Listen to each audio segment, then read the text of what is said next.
अनमोल मोती कार्यक्रम में आप सभी का स्वागत है।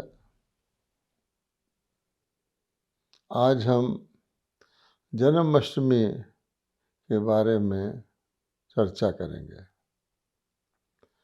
हम सब देखते हैं कि जब जन्माष्टमी का त्यौहार आता है तो सारे भारत में मोहल्ले मोहल्ले में रौनक लग जाती है।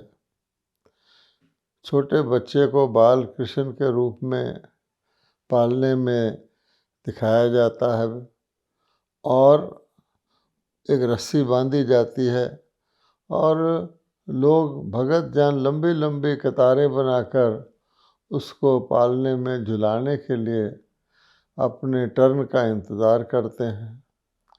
अब कुछ क्षणों के लिए ही उस बाल कृष्ण को पालने में झुलाते हैं तो उनके अंदर एक विशेष तौर पे खुशी, विशेष तौर का उमंग उत्साह भर जाता है। ये एक विचित्र बात है क्योंकि ऐसा खुशी का उत्सव शायद भारत में दिवाली के बाद जन्माष्टमी ही है। आखिर बाल श्री कृष्ण में ऐसा कौन सा आकर्षण है जो इस प्रकार से सदियों के बाद भी केवल किसी बालक को मोर मुकुट लगाकर, पतंबरी पहनाकर, हाथ में छोटी सी बंसरी देकर बाल कृष्ण बनाने से ही मनुष्य इतने उसकी ओर आकर्षित हो जाते हैं। ऐसा कौन सा जादुई आकर्षण श्री कृष्ण में था, इसको जानना आवश्यक है, वरना हम एक दिन के लिए जन्माष्टमी के दिन ऐसी प्रसन्नता प्राप्त हो जाते हैं। हर वर्ष जन्माष्टमी का उत्सव आता है और चला जाता है। तो इस क्षणिक प्रसन्नता को, हर्ष को, खुशी को क्यों ना हम अविनाशी बना लें, ये जानकर कि आखिर जो आकर्षण श्री कृष्ण में था हम भी उसको धारण करें। तो वास्तव में ये आकर्षण पवित्रता का है। पवित्रता ही देवताओं को मानवों से अलग करती है। देवताओं के अंदर पवित्रता का आकर्षण था, इसीलिए आज भी जबकि देवता अब इस धरती पर नहीं रहे, केवल उनकी मूर्तियाँ और उनके चित्र भारत में रह गए हैं। मंदिरों में देवताओं की मूर्तियाँ जहाँ जहाँ रखी हैं, केवल जन्माष्टमी के दिन ही नहीं, नित्य प्रति, और जन्माष्टमी के दिन तो खास तौर पर आप देखते हैं भक्तों की भीड़ उमड़ आती है। देवी देवताओं के रोज़मर्रा भी सुबह शाम जब उनके मंदिर खुलते हैं, उनके दर्शन होते हैं, उनका कीर्तन करके, उनके दर्शन करके, उनकी महिमा करके भगत जान गदगद हो जाते हैं। वो अपने सारे दिन की चिंताओं को, परेशानियों को थोड़े समय के लिए भूल जाते हैं। तो आप देखेंगे कि देवताओं की जो महिमा की जाती है उसमें ख़ास तौर पे कहा जाता है कि आप सर्वगुण संपन्न हो, आप संपूर्ण निर्विकारी हो, आप मर्यादा पुरुषोत्तम हो, अहिंसा परमो धर्म पर चलने वाले हो। और इससे भी पवित्रता झलकती है, यानी कोई भी अवगुण नहीं है, कोई भी विकार नहीं है। वैसे भी श्री कृष्ण के ऊपर वापस आएँ तो श्री कृष्ण जी को विष्णु का अवतार माना जाता है। और विष्णु कौन है ये जानना भी आवश्यक है।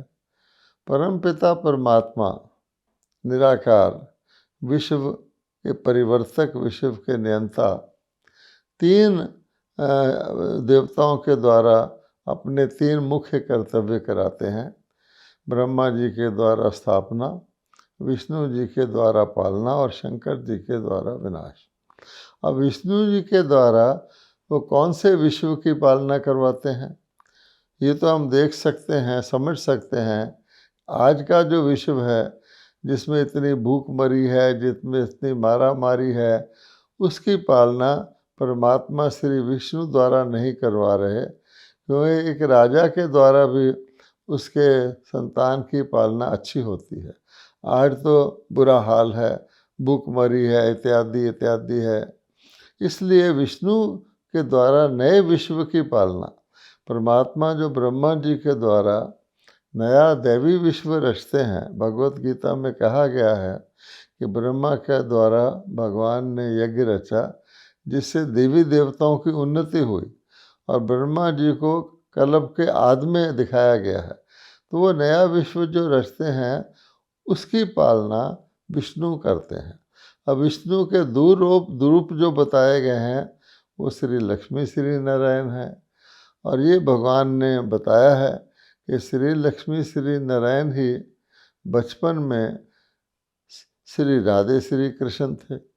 और इसका प्रमाण है कि हम आज भी जब श्री कृष्ण के गुण गाते हैं तो उनको नारायण भी कहते हैं। श्री कृष्ण गोविंद हरे मुरारे, हे नाथ नारायण वासुदेवा। अब ये श्री कृष्ण और यानी श्री नारायण, ये विष्णु के अवतार या विष्णु के साकार रूप दिखाए जाते हैं। अब विष्णु शब्द के साथ क्या कुछ जुड़ा हुआ है, तो हम जानते हैं सारा वैष्णव कुल विष्णु के साथ जुड़ा हुआ है। और वैष्णव उनको कहा जाता है जो अहिंसक होते हैं। आज भी किसी होटल में जहाँ मांसाहार नहीं पकता है, उसको वैष्णव होटल कहा जाता है। वो सिर्फ एक बात है कि मांस नहीं पकता, अर्थात मनुष्य पशुओं को नहीं काटते, लेकिन वास्तव में केवल पशु को काटना ही वैष्णवपना नहीं है। विष्णु का तो बहुत गहरा अर्थ है। हम जानते हैं कि जो नामधारी वैष्णव होते हैं, वो भी किसी दूसरे व्यक्ति को छूते तक नहीं हैं। वो कहते हैं हम किसी को छुएंगे तो हम दूषित हो जाएंगे, हम अशुद्ध हो जाएंगे। और पहले वक़्त में किसी वैष्णव को कोई छू ले दूसरा व्यक्ति, तो जाके स्नान करते थे अपने आप को शुद्ध करने के लिए, लेकिन वह भी उसका भावार्थ नहीं जानते थे। धीरे धीरे वो प्रथा भी ढीली हो गई। स्नान करने की बजाय केवल छींटा दे लेते थे दूसरे को। फिर इसका सोशल एक गलत इफेक्ट निकाल लिया गया, ये तो छूत छात करते हैं। हमारी भारत सरकार ने तो उसको अबॉलिश कर दिया है। परंतु वास्तव में वैष्णव का गहरा अर्थ है, अर्थात किसी भी प्रकार की हिंसा न करना। तो हिंसा के प्रकार गीता के भगवान ने बताए हुए हैं, बहुत सूक्ष्म हैं। सबसे पहला हिंसा, अगर जो भी गीता पढ़ते हैं वो जानते हैं, काम विकार है। फिर काम, क्रोध, लोभ, मोह और अहंकार, इन पांचों विकारों को किसी न किसी प्रकार की हिंसा भगवान ने बताया है। और इसीलिए देवताओं की महिमा में संपूर्ण निर्विकारी कहा गया है, अर्थात जो आत्माएं, जो मनुष्य देवता काम, क्रोध, लोभ, मोह, अहंकार से पूरी तरह मुक्त हैं, वही सच्चे वैष्णव हैं और वही सच्चे अहिंसक हैं। और उनके लोक को ही हम कहते हैं अहिंसा परमो धर्म की देवभूमि। तो ये देवी देवता जो हैं, इनका मुख्य लक्षण पवित्रता है, और उसमें भी सबसे प्रधान लक्षण काम विकार से मुक्ति है। अब आप देखेंगे कि श्री कृष्ण को चाहे बालक के रूप में, चाहे राजकुमार के रूप में, एक मोर मुकुट पर उनके एक मोर पंख लगाया जाता है। तो मोर भी पवित्रता का प्रतीक है, क्योंकि मोर की उत्पत्ति जो है विकार से नहीं होती है, एक यादगार स्वरूप है।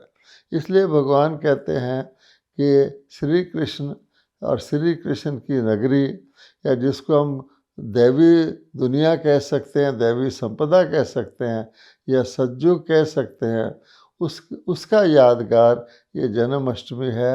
अर्थात पहले पहले राजकुमार श्री कृष्ण उस दैवी दुनिया के थे।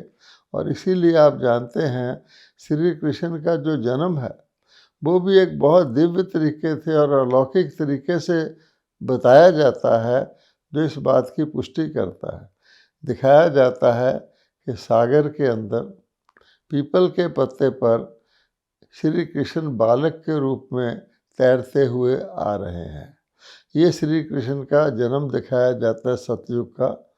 भावार्थ यह है कि जब जैसे कि शास्त्र वालों ने प्रलय दिखा दिया कि विनाश के बाद प्रलय हो गई, जलमय जलमय हो गया, उसके बाद जब नई सृष्टि शुरू हुई तो सागर के जलमय में नई सृष्टि रूपी वृक्ष का, विश्व वृक्ष का या कल्प वृक्ष का प्रथम पत्ता श्री कृष्ण है। इस रूप से दिखाया गया है और क्योंकि उनका जन्म पवित्र रीति से होता है इसलिए उनको पीपल के पत्ते पर उनका जन्म दिखाया गया। और श्री कृष्ण इतने सुंदर थे, सुंदर अर्थात उनकी आत्मा भी अति शुद्ध थी और शरीर भी उनको सतयुग में सतोगुणी मिला था, इसलिए श्री कृष्ण को सुंदर कहा जाता है। अति सुंदर जो होता है, सुंदर जिसको कहा गया कि अति सुंदर, अति आकर्षक, वो श्री कृष्ण थे जिनका यादगार हम आज उनकी एक झलक भी किसी बच्चे को भी कृष्ण बना दो उससे हम आकर्षित हो जाते हैं।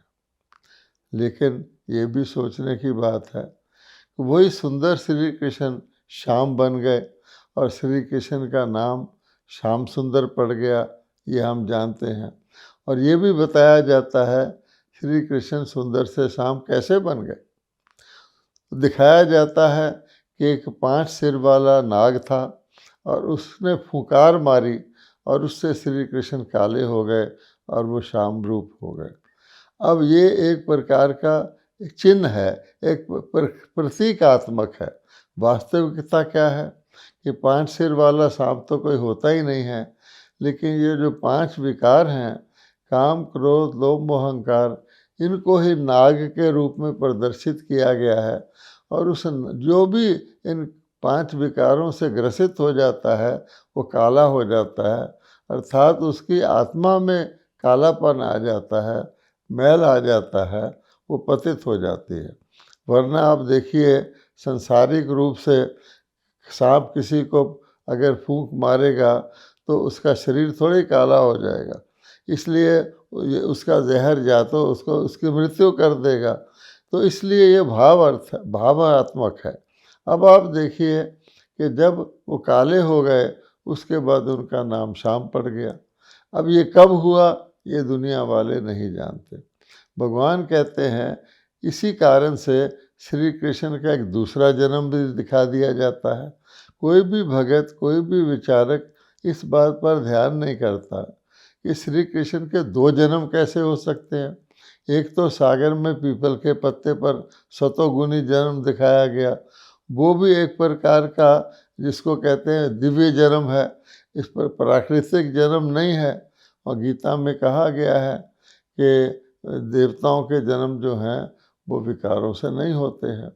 और दूसरी ओर अब वो श्याम बन गए तो उसको कंस के कारागार में वहाँ भी दिखाया गया। कंस के कारागार में विष्णु का साक्षात्कार हुआ और कृष्ण का जन्म हुआ, वो उनके श्याम रूप का जन्म है। कारागार, जेल इत्यादि इत्यादि में देवता तो जन्म नहीं लेते हैं दुख की दुनिया में।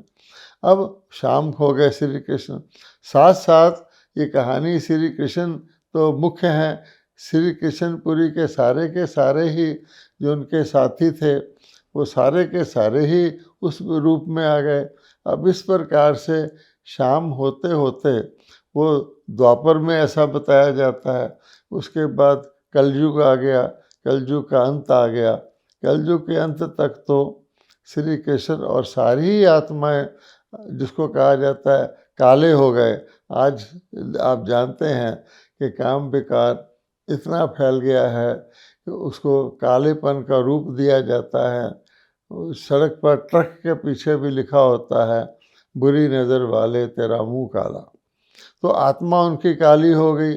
और उसके बाद जब सारी की सारी श्री कृष्णपुरी कंसपुरी में बदल जाती है और द्रौपदियाँ पुकारती हैं, विकार के कारण से दुखी होती हैं, तो फिर परमात्मा पुनः आकर के क्या करते हैं, तो फिर दिखाया जाता है श्री कृष्ण के लीलाएं दिखाई जाती हैं।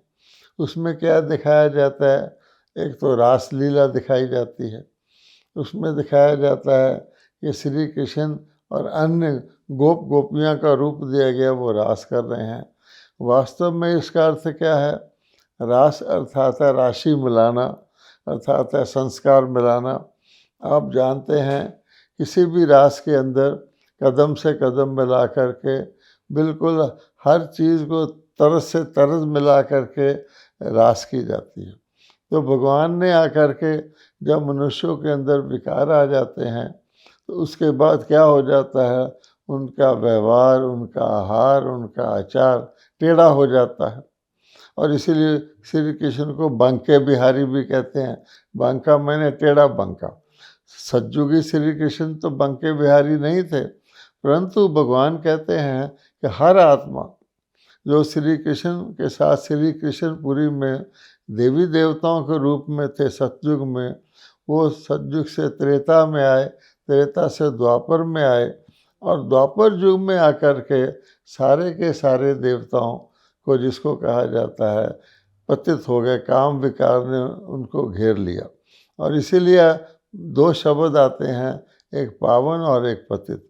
सारे के सारे देवता जब विकारों की लपेट में आ गए तो पुण्य क्षीण हो गए।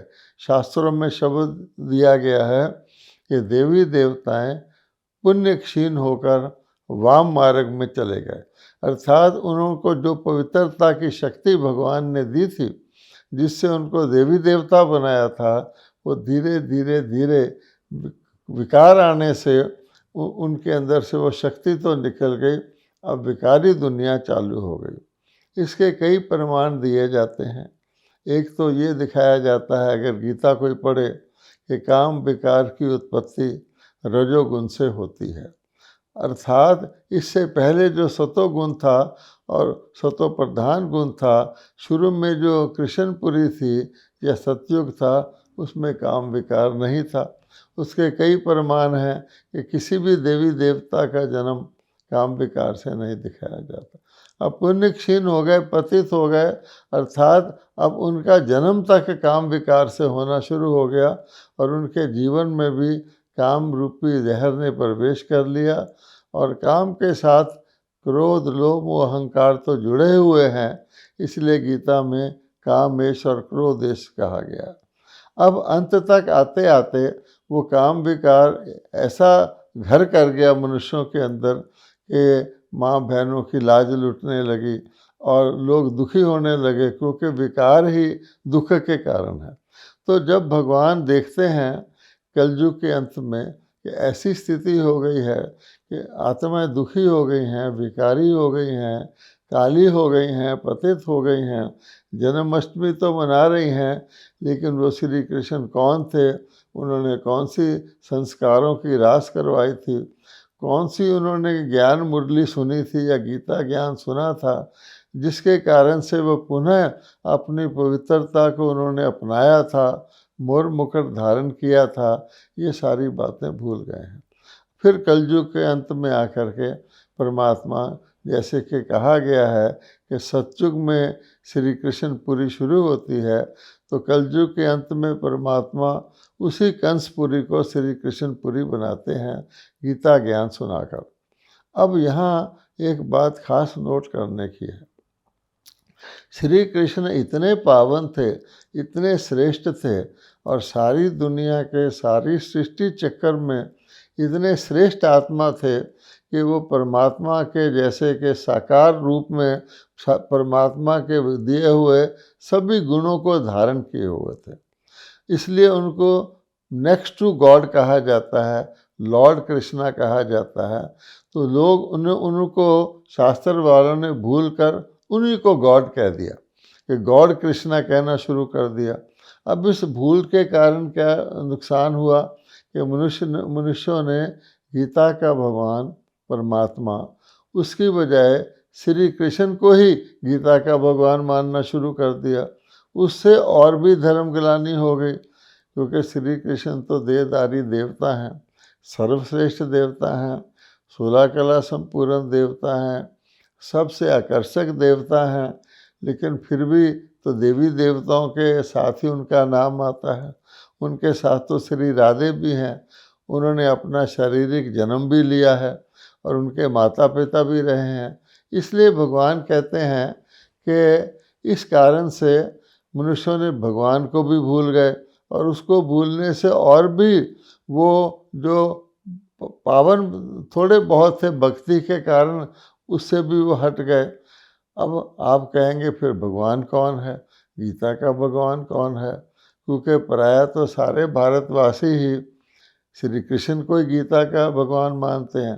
अब आप सोचिए, एक बच्चा परमात्मा कहते हैं मैं पिताओं का पिता हूँ, सब मेरी संतान है, मैं परम पिता हूँ, मेरा कोई पिता नहीं है। अब ये बात श्री कृष्ण पर तो लागू नहीं होती। परमात्मा कहते हैं मैं ज्ञान का सागर हूँ, मैं जन्म मरण से न्यारा हूँ, मैं मुक्तिदाता हूँ। ये बात भी श्री कृष्ण पर लागू नहीं होती। और भारत के अंदर तो परमात्मा के यादगार भी हैं और सब भारतवासी, ये गौर करने की बात है, सब भारतवासी किसको परमात्मा मानते हैं? तो सब भारतवासी शिव परमात्माय नमः ही कहते हैं, ओम नमः शिवाय ही कहते हैं, सत्यम शिवम सुंदरम ही कहते हैं। और उस निराकार शिव के भारत में कश्मीर से लेकर कन्याकुमारी तक मंदिर भी हैं जिनके अलग अलग नाम है। और मथुरा में तो गोपेश्वर का शिव मंदिर है, अर्थात जहाँ कहा जाता है श्री कृष्ण ने शिव की पूजा की, अर्थात उसके रचयिता हैं। अब वो निराकार परमात्मा शिव ही गीता के भगवान हैं, क्योंकि गीता में तो भगवानों है, देवतावाच्य तो नहीं है। अब इसलिए, और फिर जिस विष्णु के श्री कृष्ण अवतार हैं, वो विष्णु भी परमात्मा शिव के एक माध्यम हैं पालना करने के। परमात्मा तो स्थापना भी कराते हैं और विनाश भी कराते हैं। इसलिए अब देखना होगा कि निराकार शिव ने स्थापना किस माध्यम से कराई। तो स्थापना ब्रह्मा जी के द्वारा कराई, सब जानते हैं। अब ब्रह्मा जी कौन थे? तो भगवान कहते हैं कि मैं कलयुग के अंत में, जब अति धर्म ग्लानि हो जाती है, पाप का घड़ा भर जाता है, धर्म का नाम निशान नहीं रहता, नाम मात्र के अनेक धर्म होते हैं लेकिन वास्तविक पवित्रता का धर्म गायब हो जाता है, उस समय मैं अवतरित होता हूँ। तो जब परमात्मा धर्म ग्लानि के समय अवतरित होते हैं, उस समय कोई देवता तो होता ही नहीं, देवताओं की तो वो रचना करते हैं। इसलिए भगवान कहते हैं, गीता में लिखा हुआ है कि मैं एक साधारण मनुष्य तन में अवतरित होता हूँ, प्रकृति को अधीन करके पर काया प्रवेश करता हूँ और उस साधारण तन में आए हुए मुझे लोग पहचानते नहीं हैं। अब वो साधारण शरीर कौन सा होता है, उसका नाम भी भगवान ब्रह्मा रखते हैं। और आश्चर्य की बात और बड़ी खुशी की बात यह है कि वो साधारण तन और शरीर जिसका नाम भगवान ब्रह्मा रखते हैं, वो कोई दूसरा नहीं था, वो श्री कृष्ण की ही आत्मा अपने अंतिम जन्म में थी। अंतिम जन्म का गीता में बहुत वर्णन है। और इसलिए जैसे श्री कृष्ण को श्याम सुंदर कहते हैं, ऐसे ही ब्रह्मा का भी दिन और रात कहते हैं। तो ब्रह्मा के दिन के जन्म देवताई जन्म होते हैं, द्वापर में आकर ब्रह्मा के रात्रि के जन्म अर्थात विक्रमी संवत के जन्म या पतित रूप से जन्म, मनुष्य रूप से जन्म द्वापर से शुरू हो जाते हैं। इसलिए आजकल विक्रमी संवत चला आता है, कोई ध्यान नहीं देता विक्रमी का मतलब क्या होता है, विक्रम करने वालों का संवत। तो वही श्री कृष्ण की आत्मा कलयुग के अंत में परमात्मा शिव उन्हीं के शरीर रूपी रथ में प्रवेश करके साधारण रूप में उनको पुनः श्री कृष्ण बनाते हैं, मनुष्यों को देवता बनाते हैं, आसुरी संपदा को दैवी संपदा बनाते हैं।